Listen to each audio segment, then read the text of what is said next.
Don't hit me with them negative waves so early in the morning. Stand by. Nice. There you go. You go in front, you go in front. You see what's sending out them negative waves, did Moriarty?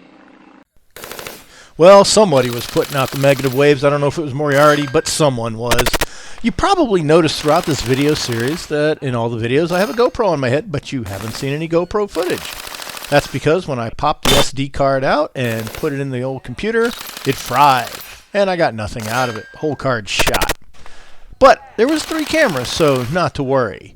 And as you've seen through other parts of the footage here, I've had a couple different camera angles and enough to give you the coverage, except for this stage, where the footage that you saw there, that was with Kevin's camera, being part of the Pegasus Test film crew. And as you see, it was getting footage right up till it went black.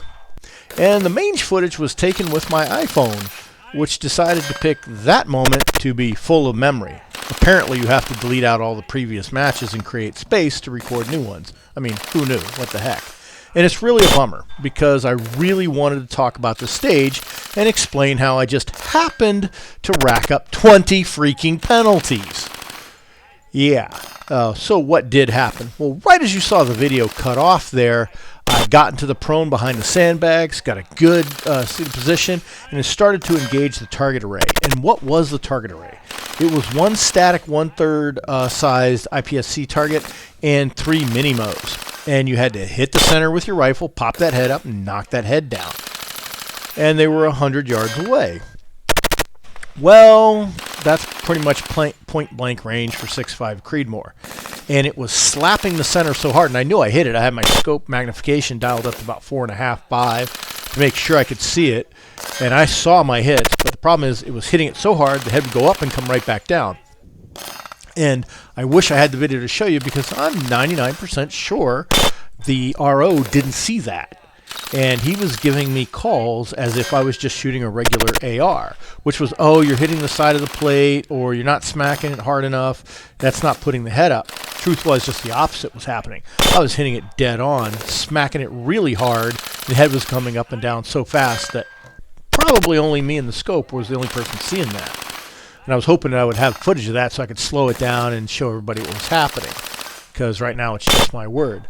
But I did have a talk with the RO, and he realized after a few shots what was happening and just started calling it as I got 2 center hits. He was calling the hits and telling me to move on. And then they had to go to a second position, which you'll see in Coop and Kevin's run. Well, you'll see exactly what you're supposed to do in Coop and Kevin's run.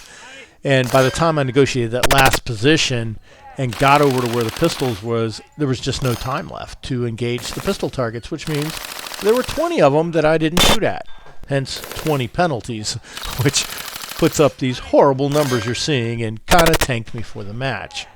But be that as it may, I am not upset.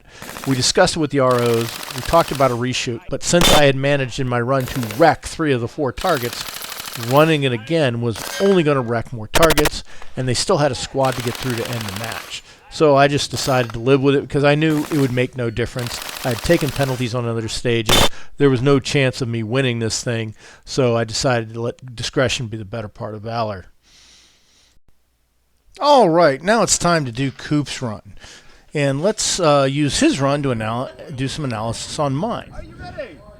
Stand by. So, of course, cranking off with a Tommy gun is always cool. Nice add to the stage there. And Coop runs over and gets in position. And he pretty much decided that was the best position for him. I found a slightly lower depression in the sandbags when I was able to get in there and just nice, comfortable shooting position. Now squint real hard. You should be able to see the targets and the heads going up and down, especially if you're looking at this on a big screen TV. And you're hearing the hits where it's going heads up and heads down. And you can see the movement of the heads. It's detectable. I was hitting them with so much force that I saw it in the scope. I don't think anybody else saw it. I think the ROs did see when I hit the center plate. don't think they saw when I got the headshot, that the head came down so fast that there was no headshot for me to go get.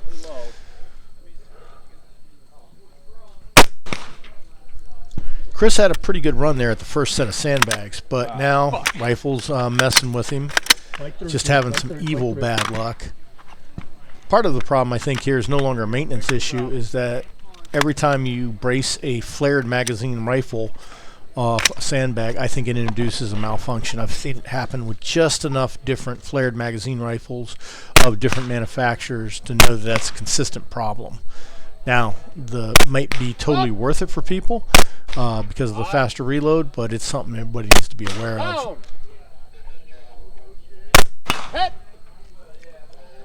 Now, these are hard shots to be making. These are 100 meters away. You're hitting the center of a half-size target and making a half-size head pop up. It's really designed as a pistol target, but I spoke to the owner of MOA Targets, and he said at 100 yards, it's definitely 223 rated.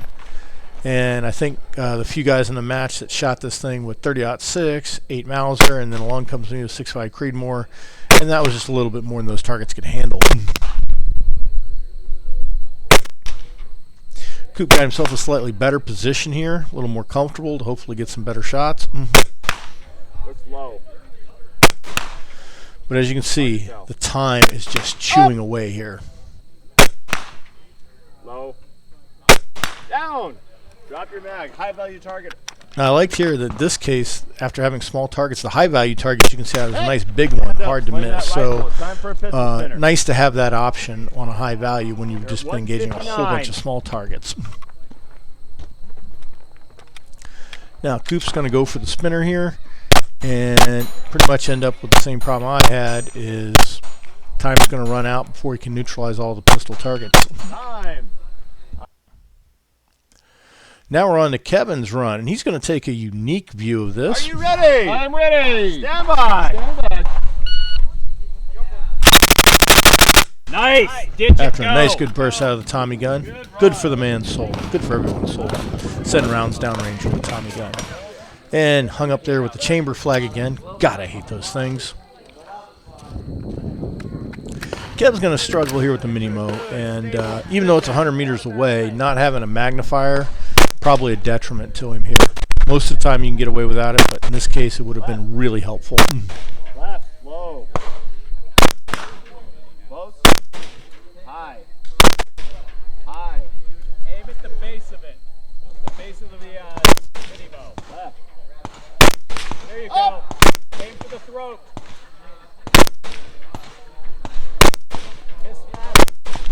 Kev is really struggling here. All over. Damn. Smooth. Squeeze. Breathe. Attack perfection. No, that's just shooter error. I'm skipping, moving out to the middle. Sure. So he moves on just to the static target. Moving out to So the we middle. didn't get the neutralization on that target. That counts as a penalty, unfortunately. But sometimes discretion is the better art of valor, and just not waste time. You're supporting the rifle freehand. Get a good brace shooting position. There you go. Trying to give him all the help I can. That's one of the things I like about the Gauntlet. It's a match where giving help is encouraged. Up. Shoot for the throat. Because sometimes your battle buddy just sees things you don't see. Take the move.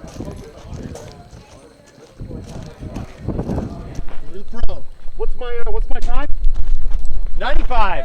I'm just gonna. Oh no, shit. There you go. Good brace position. Base. Good job.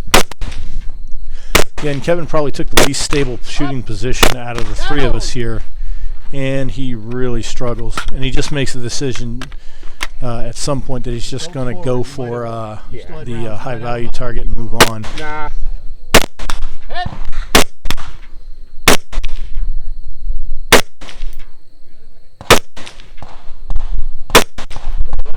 I'm just gonna skip to this high value. All right, so drop your mag. High value on the hex. Yes. And he missed. Sling. That's unfortunate. You're at 146. And realizing the time, he made a decision to bypass the spinner and try to collect all the other targets. Kevin. Yeah, you do have to shoot it at some point. But actually, this works to his advantage because he picks up some points here on the pistols, before the par out comes. So the amount of penalties he racks up is a lot lower than Coop and I. So overall, he kind of made the right decision there. And the thing is, he's almost going to get it here. One more and he would have had it. The Gunfighter Gauntlet was a spectacular match. It was an absolute blast. Wasn't totally satisfied by my position, but I know how I got there. I know what I got to fix for next year. I will definitely be back. So will Coop, so will Kevin. And we're going to try to drag a few more guys along with us too, because this is too much fun not to bring all your buddies. So if you're looking to give this two-gun thing a try and you want a match that challenges you to the max, consider the Gauntlet. They're going to make tickets available come January of 2026, and you should be prepared to sign up. We hope you enjoyed this coverage of the Gunfighter's Gauntlet. Please comment, like, and subscribe, and tune in for future match videos.